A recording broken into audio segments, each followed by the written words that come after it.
Welcome to Dead Man Talking. Come with me as we step into the deep dark forest of fear and let us pray we see sunrise in the morning. Well, with the pandemic and the panic globally around us, guys, I thought I'd bring you something a little bit special tonight. An extra long, superbly written, chilling story set on a really remote ranch. As ever, please do let us know what you thought down below in the comments box. Please do like and share. It really does help build the channel and our community further.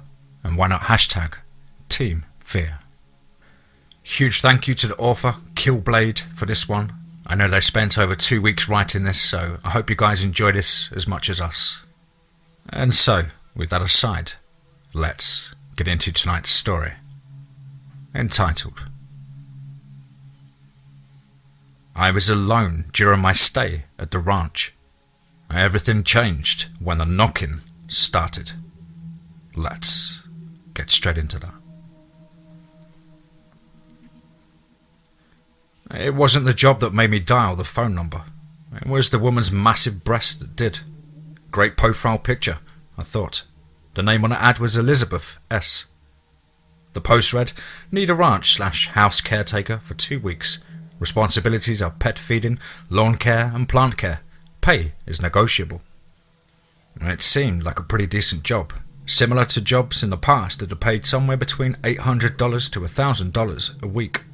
I dialed the number on the post and 10 seconds later, a female voice answered. Hello? Yes, my name's Caleb Scott. I saw your post on housesitters.com. I'm interested. Oh, that's fantastic. She sounded relieved. My husband and I were getting worried no one would call. You see, our previous caretaker tragically died last week.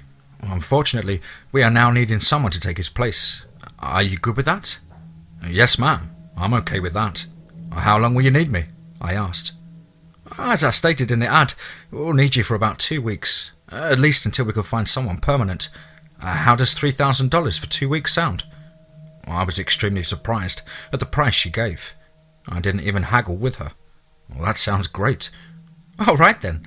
Now, we're going to need you ASAP tomorrow, if possible. My husband and I are going on a 1-week vacation, and we need you to be here immediately so we can show you around the ranch and sign our caretaker agreement papers. Would 9 a.m. be possible? And we talked for a few more minutes exchanging information. After I got off the phone with her, I checked to see how far the place was from my apartment. I live in San Antonio and Google Maps showed the location about 110 miles south. Later that night, my friend, Jerry, invited me over to his house for dinner of beer and steaks. We played some video games, Borderlands 3 in particular, and talked a good while, and during our conversation, the subject of my house-sitting job came up. $3,000 in 2 weeks? Bro, that's gangster cash, Jerry said. Not bad for a glorified babysitting job. My friends, mostly Jerry, never took my house-sitting very seriously. It always frustrated me, because balancing a part-time college education and working a decent-paying job is sometimes very hard to accomplish. Yeah, well, it's paying good because I'll be taking care of a small ranch. It's 40 miles from Laredo and about 2 hours from here, I said. And you said you'll be all by yourself out there? Yeah, apparently. It's in an extremely remote location. I'll be surprised if they have Wi-Fi out there. I'll be sure to bring lots of skin mags if that's the case, Jerry snickered. You said it's near Laredo? You should totally give me the address. What for? And Jerry explained, I'll be in that neck of the woods on Wednesday to visit my aunt for her birthday. On the way down, I'll give you a visit. Sounds good. An hour later, I left Jerry's house, and when I got home, I packed my bags and went straight to bed. Monday morning came, and I woke up at 5 a.m. and left home in my beat-up Honda Accord. And with the drive being 2 hours long, I decided to listen to my favourite Hugh Laurie album, Didn't It Rain?, to make the drive at least halfway bearable. I made 2 bathroom stops along the way, the first being a filthy gas station, and the other a Taco Bell where I bought a burrito for breakfast. I was on Highway 35, heading towards Laredo, when Google Maps directed me to take an exit that led me to a private road. I drove on that dirt road for maybe 15 minutes until I realized that Google Maps was giving me inaccurate directions. I tried calling Elizabeth S. to get the right directions to the house, but there wasn't any cell service. I drove for a little while longer until I saw a pickup truck coming down a smaller dirt road on my left. The driver slowed his truck and rolled down his window. The driver was a farmer type, in his mid-50s with a cigar stump in the corner of his mouth. "You looking for the Spellmans?" he asked. Yeah. How'd you know?" "Well, besides me, they're the only ones out here, and I sure as hell wasn't expecting company. What's your business out here, kid, if you don't mind me asking?" "Well, I'm the new caretaker. I'll be here for nearly 2 weeks. That's if I can actually get to the house. Can you point me to where I need to go? I'm a bit lost." Just keep heading on down the ways you're going, and you'll come to a cattle guard on the right side of the road. The house is a quarter mile down that turnoff." "Thanks. I appreciate it a lot, Mr. James Colton. If you ever need me, my house is down this road." He shot a thumb behind him. I looked in the direction of where he was pointing, his thumb, and it was pointing down the road from which he had just came. "Thanks. I'll see you around." I followed the directions and minutes later found the cattle guard that led to the Spellman's house. Over the cattle guard was a massive steel arch that had the ranch's name on it, and it read Spellman's Ranch. I turned right, going under the steel arch. A short drive later, I finally arrived. The ranch house looked fairly new, and it was painted a sandy tan colour with silver metal roofing, and windows with steel bars on them. The fact that the windows were barred made me wonder, did Bigfoot break into your house? I thought. And behind the house in the backyard was a chicken coop, a dog kennel, campfire area, and a decent-sized metal barn. All the proper ingredients for a ranch house. Far off in a mesquite wood forest, I saw cattle grazing on the dewy grass, making this place look even more quaint and peaceful. I parked my car, got out and started walking towards the front door of the house, and from the corner of my eye, I saw a white cat approaching me. The cat came over to start rubbing against my legs. I kneeled down and started petting it. The fur was soft and supple under my palm. Elizabeth S. must have seen me pull into the driveway because while I was petting the cat, the front door opened.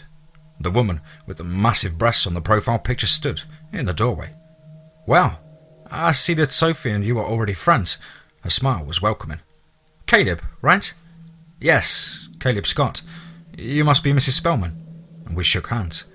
"Yes, but you can call me Elizabeth. Come on in. Let me show you around the house."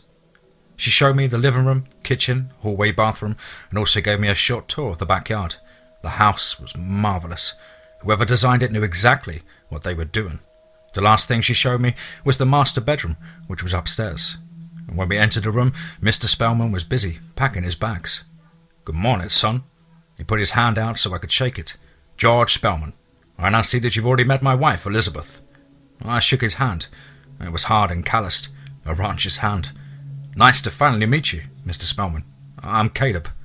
It's a pleasure to meet you, Caleb. Elizabeth and I are sure glad you called when you did. We were in serious need of someone to take care of the house. If it weren't for you, we might have to have cancelled our vacation." He slapped a friendly palm on my shoulder. "I hope you didn't have a hard time finding a place. New visitors usually do." In fact, I did. I tried to call your wife to get some directions, but I couldn't get a signal. "Yep, no signal out here. Had to put in a landline years ago. If you need to make any calls during your stay, we have 3 home phones. One here." He pointed to a corded phone on the night table beside the bed. "One in the kitchen and one in the living room. How'd you end up finding the place?" "I was lucky enough to run into your neighbour." He raised an eyebrow. "James Colton? Haven't seen him around in a while. These days the old coot barely leaves his house." He went back to packing his clothing. "All right, son. I'm going to finish packing my stuff. I'll be out in a minute to show you everything that needs to be done while we're gone. Elizabeth, can you get Caleb a delicious glass of iced tea?" The tea was delicious. I drank 2 glasses while Mrs. Spellman showed me the rest of the property, including the caretaker's cabin. "How do you like it?" she asked. "It's cozy. I totally wasn't expecting to get my own cabin." The inside of the cabin had a comforting warmth that I instantly fell in love with. It had a pot-belly stove that was by the front door, a small kitchen, an old Sony TV, a twin-size pull-out ottoman in the living room area, and the bathroom was clean, and it had its own laundry room in the back. I walked over to the closet, that was next to the ottoman and opened the door to find clothing inside. Mrs. Spellman walked up beside me and said, "Oh, that belonged to Geraldo, our old caretaker." I was curious about the previous occupant, and so I decided to ask her about him. She explained, "Well, I don't want to freak you out, but he died right over there in the bathroom. He wasn't well mentally and was on a lot of different medication. What happened to him is a damn shame. Last Tuesday, Geraldo wasn't coming out of his cabin. George came out here to check on him, and, well, that's when he found Geraldo on the bathroom floor with his wrists cut. The story caused ice cubes to form in my lower back. The cabin seemed a lot less warm and inviting now.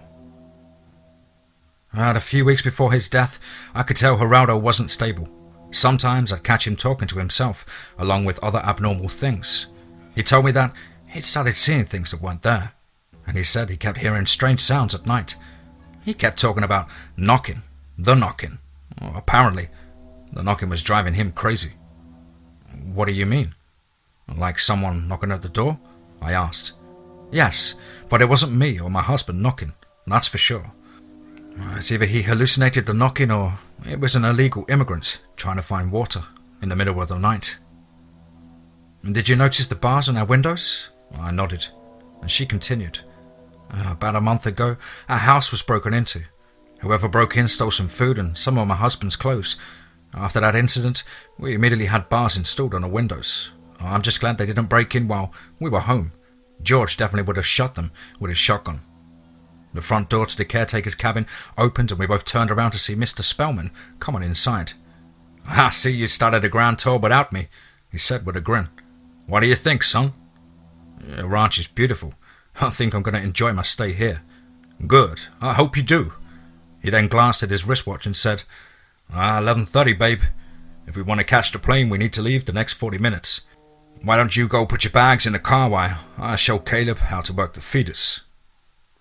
The dog kennel had 3 sections, one for each of their dogs. The dogs were German shepherds, 2 females and 1 male. Mr. Spellman said the male's name was Buster and the 2 females were Poppy and Ruby. He showed me how to work the water dispenser and feeders, and after that he showed me inside the barn where all the dog food and chicken feed was kept. When he finished explaining everything that had to be done, we signed the caretaker agreement papers. "All right, son. That seems to be everything. Gotta go now. Kept the wife waiting long enough," he said as he walked to his car. Mr. Spellman opened the car door and then he turned around and said, "Oh, one more thing that I almost forgot. Do you know how to use a shotgun?" "Sir, that won't be necessary." "No, listen to me. It's just a precaution. We got illegals coming onto our property all the time, asking for water." "Yeah, your wife mentioned it. She also said you had a break-in last month." "Yep. That's exactly why I'm telling you this. Now, I'm not saying you're going to need to use it, but I just thought I'd let you know, just in case. Shells are on the shelf next to the gun rack." I shook his hand and he got into his car. I waved goodbye to Elizabeth S. as they pulled out of the driveway. As I watched them drive away, I felt a cold realization that I was all alone out here. The only thing connecting me to the outside world was my car. The highway was 15 miles away, the nearest town 40 miles. I had never felt such a strong sense of isolation in my life before. It was around 12:30 p.m. when I started unpacking bags in the caretaker's cabin. The cabin did have an old Sony TV, but I wasn't expecting to use it that much. Any free time that I'd get, I would use studying or reading novels. I was really glad I brought a couple of Dean Koontz paperbacks with me, along with those skin mags Jerry was talking about. The rest of the day went by like a breeze. I made a pot of coffee, had some lunch, took a shit and fell asleep on the ottoman reading Twilight Eyes. When I woke up, it was dark outside. I sat up and rubbed my eyes and then grabbed my coffee cup and dinner plates and walked to the small kitchen to watch them. Standing there, enjoying the warm water run over my hands, I foresaw a hot shower in my near future. While scrubbing the dishes, I looked out of the window over the sink and stared into the darkness. While I was looking out into the yard, the Spellman's white cat Sophie ran through my field of vision at breakneck speed, screeching and hissing. I thought it was strange, but nothing out of the ordinary. I put the clean dishes onto the drying rack and then went to the bathroom to turn on the shower when I heard the cat make a terrible noise from outside the cabin. I knew exactly what that sound meant, Sophie was being attacked. I ran out of the front door and onto the porch to see if the cat was okay. I looked around the yard, still hearing a faint death screech, but now the direction it was coming from sounded like it was in the air. I stood there, looking into the dark sky, listening for the dying cat's final cries, and then silence. I stood there for another 10 seconds, waiting and wondering what happened.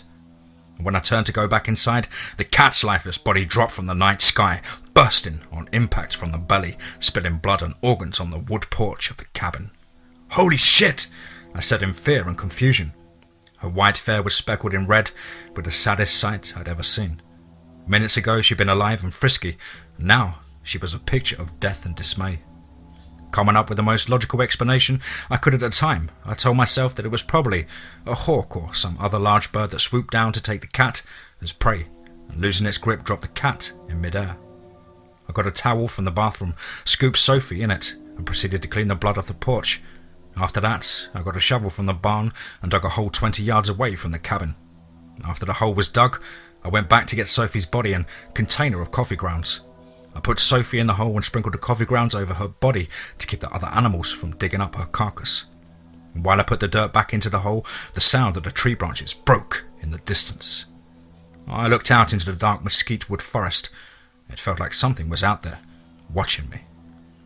"It must be the cows," I muttered. After burying Sophie, I went back inside the cabin to take a shower and go to bed. Way to end the first day on the job, I thought, before closing my eyes.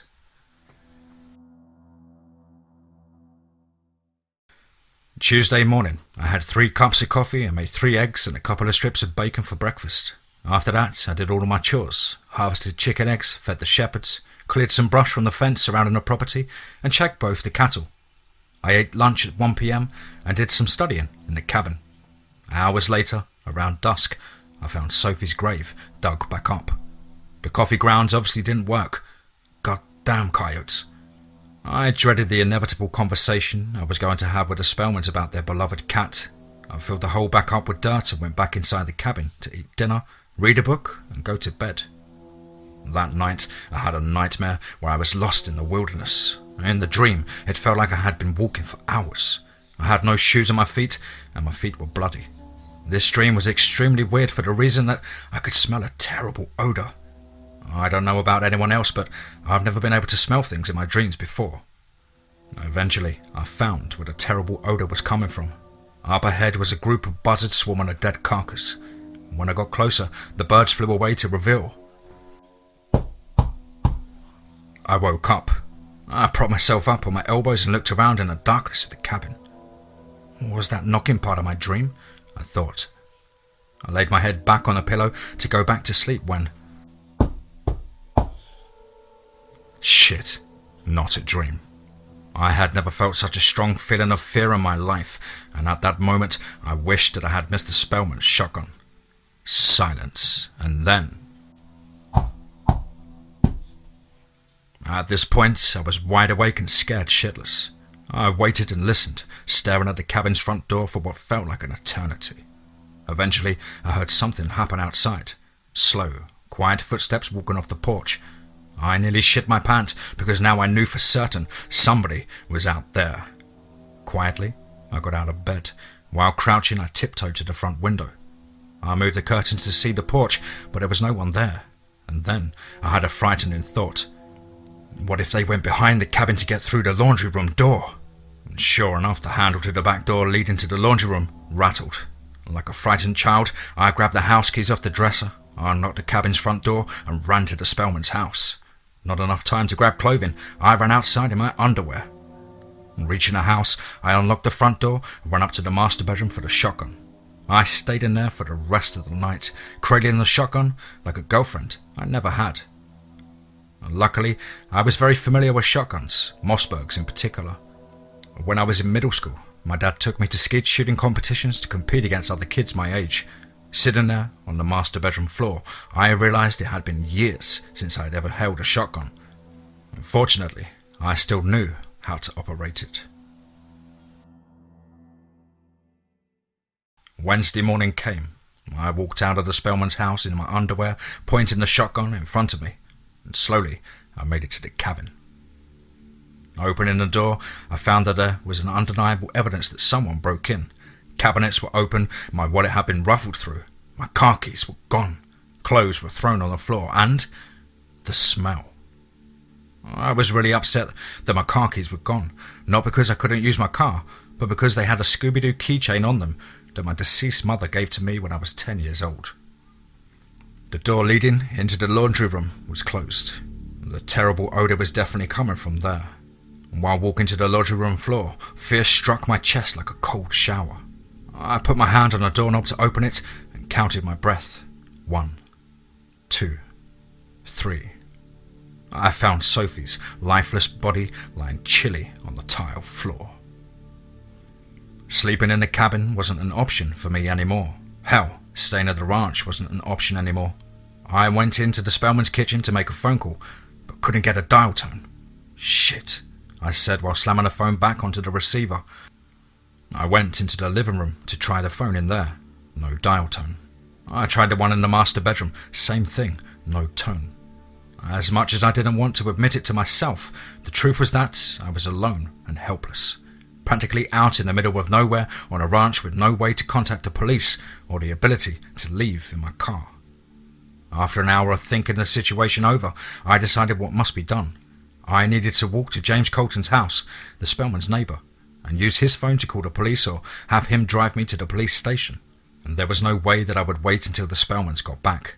I felt it more likely that whoever broke into the cabin would return before they did, and staying was not an option. Before I left, I made myself a quick breakfast of eggs, toast and coffee. Then I went into the backyard to make sure that all the animals were taken care of. I didn't know how long until someone would be back here to feed them, but I guess they would be okay for at least 24 hours. At 10 a.m. Wednesday morning, I began my walk. I carried the shotgun on my shoulder along with my book satchel, which I had packed with extra shotgun shells and 2 water bottles. Walking to Colton's house didn't seem like such a hard task. I mean, it was only a 1.5 mile drive. It shouldn't take too long to get there on foot. 10 minutes of walking and I made it to the cattle guard. I turned left and started walking along the dirt road that led to the highway. Sweat was dripping down my face already, and I wished that I had looked for sunblock before leaving. 5 minutes later, a miracle happened. A familiar-looking black car was coming down the dirt road. It was Jerry's car. I then remembered that he was coming to visit his aunt, and he said he would visit me on the way down. I waved my arm so he would stop, and the passenger side window rolled down and I was greeted by the face of my friend. "We need to call the police," I told him. "Huh? Caleb? Why do you have a shotgun?" "There's someone out here messing with me. I think whoever it is might be dangerous. I'll tell you about it on the drive out." After a second thought, he said, "Yeah, of course. Get in." I opened the passenger door, put the shotgun in the back seat, and then got inside. Jerry made a U-turn and started back the way he came, while looking down the scorching hot dirt road. He asked, "What the hell is going on? What do you mean there's someone messing with you?" "Last night someone broke into the cabin I was staying in.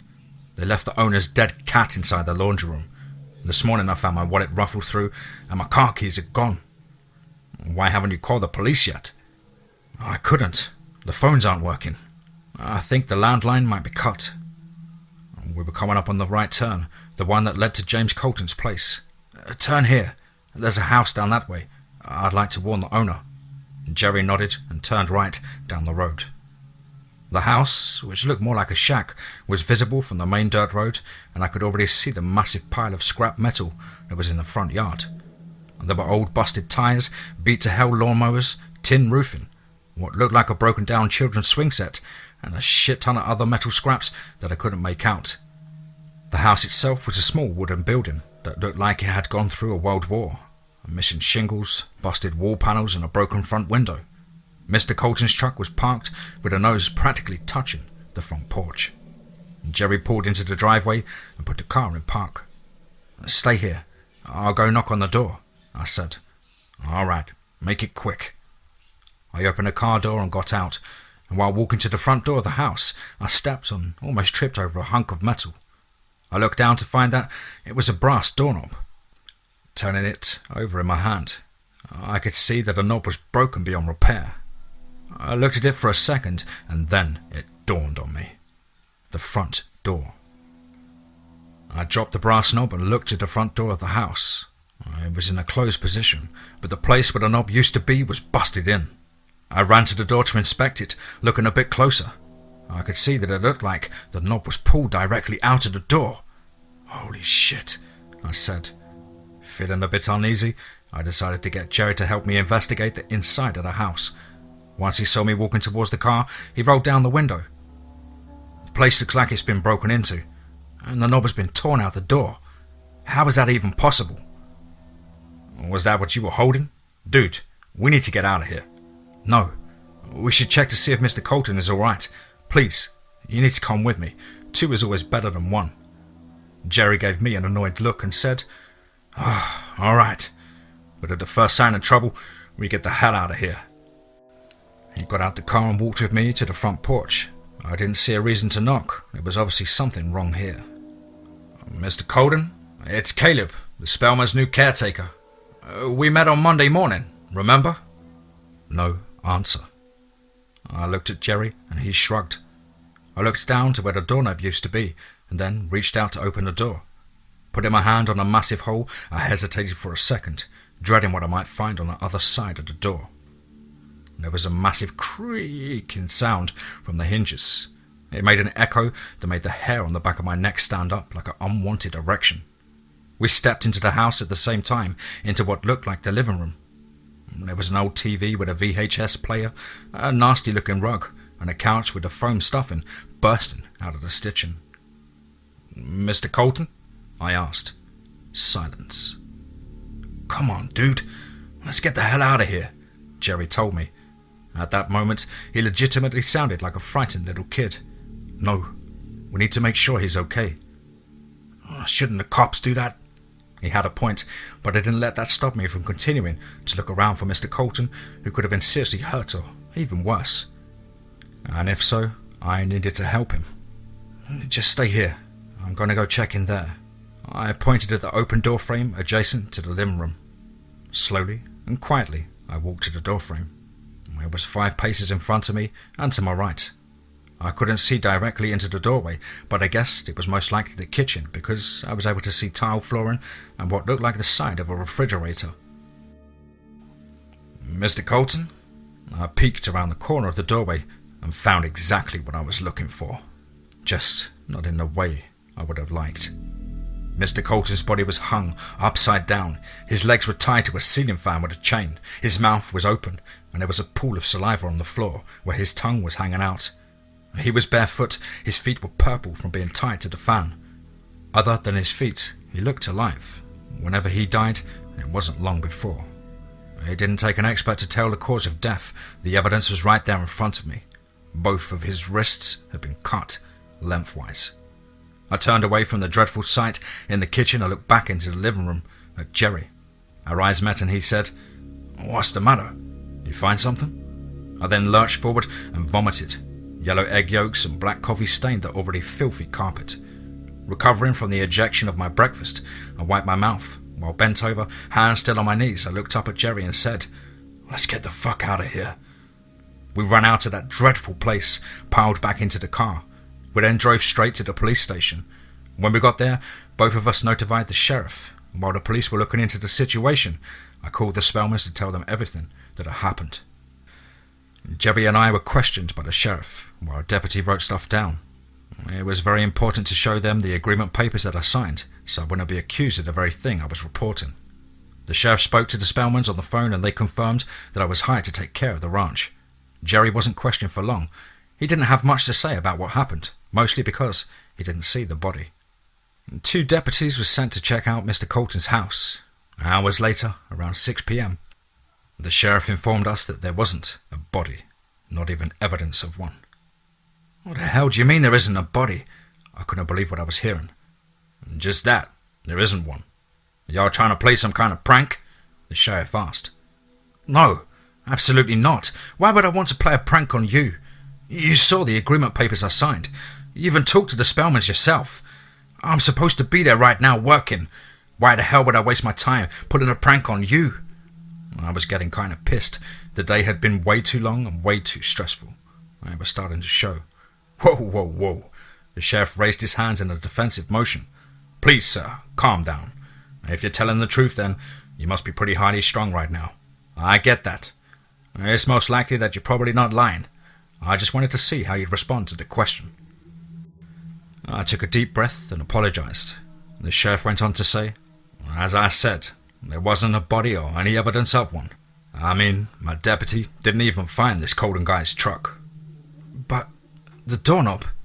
Did your deputy tell you about the doorknob? It was completely ripped out of the door. That's proof of a break-in. That's not proof of a break-in. That's proof of a broken doorknob. You and my deputies both said the place was a dump. Maybe the doorknob was already broken. But sir, he cut me off. All we have is your story, so unfortunately, there's nothing I can do. We'll keep in touch with the Spellmans, and if they don't see Colden in a couple of days, then we'll look into it a little bit more. You seem like two reasonable fellas, and to be honest, I believe you. But we can't do anything if there isn't a body. And if there isn't a body, we can't hold you here. You're both free to go. That hadn't gone the way I envisioned it. I thought we might have had a couple more questioning sessions, or maybe spend the night in a jail cell while the police tried to figure out what was going on. And before we left, Jerry and I gave the sheriff our phone numbers in case Mr. Colton's body showed up in the next few days. It was dark by the time we left the police station. We both decided to spend the night in Laredo. Neither of us spoke during the drive to the motel. Jerry looked blank-faced, probably thinking about how crazy the day had been. And for me, it had been the strangest day of my life. I mean, first I was harassed by someone that woke me up in the middle of the night, only to break in and ruffle through my things and steal my car keys. Then I found a dead corpse of Mr. Colton, hung upside down with his wrists slit. It had been a really shitty day. Sitting there, in the silence of Jerry's car, I wondered if my car had been stolen. The keys were already stolen, no reason for my car not to be the same way when I returned the next day. I would have to hire a tow truck and hope for the best. The motel Jerry and I stayed at was a trashy little hole in the wall, with stained beds and crappy TV. I took a shower and we ordered a pizza for dinner. I called Mrs. Spellman one more time to tell her I'll be returning to the house the next day to tow my car and check on the animals. She told me they'd be back Thursday evening, their vacation cut short for obvious reasons. The next day, Thursday morning, Jerry drove me back to the Spellman's ranch. Relief filled me as I saw that my car was still there. The tow truck had been following us there, and within minutes my car was hooked up and ready to go. And before leaving, I checked on the animals and returned Mr. Spellman's shotgun to its gun rack. I rode back home with a tow truck driver. Jerry left after dropping me off so he could visit his aunt in Argoleras. I got home around 4 p.m. The tow truck driver unhooked my car in the driveway of my apartment, and I paid him and he left. I walked up my steps to my apartment.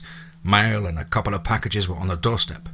I remembered that my house key was on my car keys, which meant I didn't have my house key with me. Luckily, I kept a spare key under the welcome mat. So cliché, I know. I looked under the mat, picked up the spare key and cleaned the dust off it with a quick blow. I then picked up my mail and packages. Key in hand, I went to unlock the door, but then noticed something. The front door. It was already unlocked. Shit, did I forget to lock it? I said. I opened the front door and walked inside. My apartment looked exactly the way I had left it Monday morning. It was a bit dark, so I turned on the foyer light. I walked into my small living room and noticed that I was wrong. Something was in fact different. There was a framed picture on the shelf next to the living room window. The picture frame was in an awkward canted angle. It looked like it was on top of something. Even though the photo was knocked face down, I didn't need to look at it to know which one it was. It was a photo of me when I was 5 years old, on the tire swing in my parents' backyard. In that instance, I remembered something. My wallet had been ruffled through. I walked over to the shelf and slowly I reached out to flip the picture frame over, and there was, in fact, something under it. It was my Scooby-Doo keychain.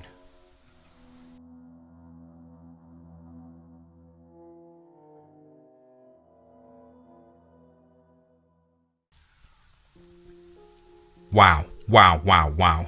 And another one, wow. Thank you ever so much to the incredible author, Killblade, As ever, guys and girls, please do take a second to head over to his Reddit, of which I'll leave the link to in the description box below. Smash a like and possibly leave a nice comment. It really helps them build their presence as writers on the Reddit platform. As ever, I hope you guys enjoy that one as much as I. I always like the suspenseful, not too clear what the motive or the perpetrator is type stories. Please as ever do let us know what you thought down below in the comments box. Please do like and share. It really does help with the channel and our community further. And why not hashtag TeamFEAR? If you haven't subscribed to DMT for us to fear, what are you waiting for? Smash that subscribe button and why not throat punch the notification bell to stay up to date with all DMT content and join me on my road to 50k. Worrying times around us all at the moment with loved ones and friends and family. I will do my best to keep the content pumping so you got lots of entertainment and an escape from the mad world we're living in at the moment. And as ever guys, I've been saying it for almost 3 years now. Remember, be safe, not sorry.